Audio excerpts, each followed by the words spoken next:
I'm Cindy Griffin, former school teacher, taught for over 21 years, first grade, third grade, fifth grade, and decided to retire early a few years back.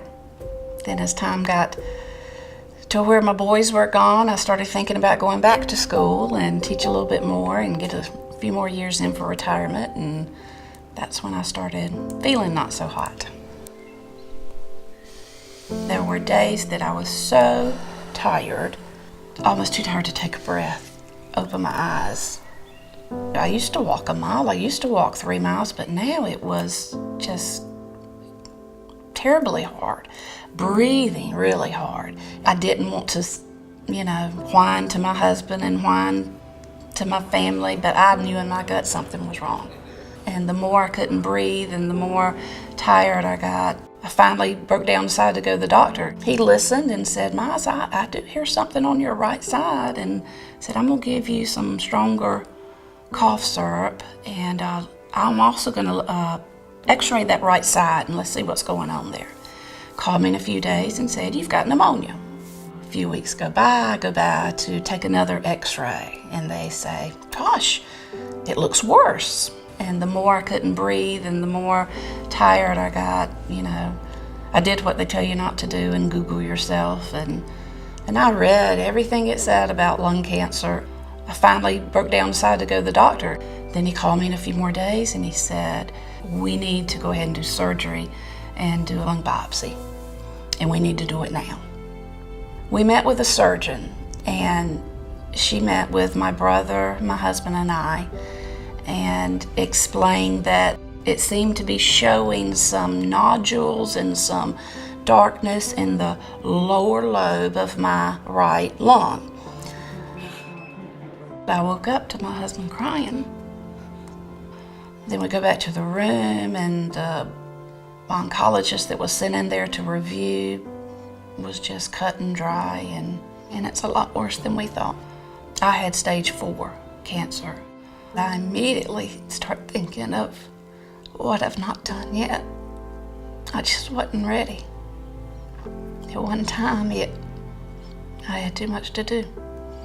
She explained to my husband that surgery was no possibility, that they could do chemo that might help a little bit. In the hospital room, my brother asked about genetic testing. I knew nothing about that. He said, "How would you feel about us getting a second opinion?" Within the next week, I was able to get in and see him for a second opinion, and took all my records, everything that had been done. He looked over everything. He looked at me. He looked at my brother. He looked at my husband, and he really talked to us. He drew a picture of my lungs to show me where it was and how it was in this lobe and how it was in the lining of my lungs. He went on to say there are many things we're trying now, and through genetic testing, there's a possibility that you could even have a gene mutation.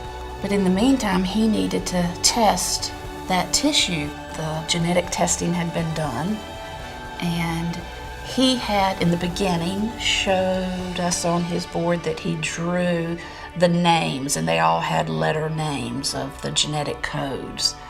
And one of them was, BRAF.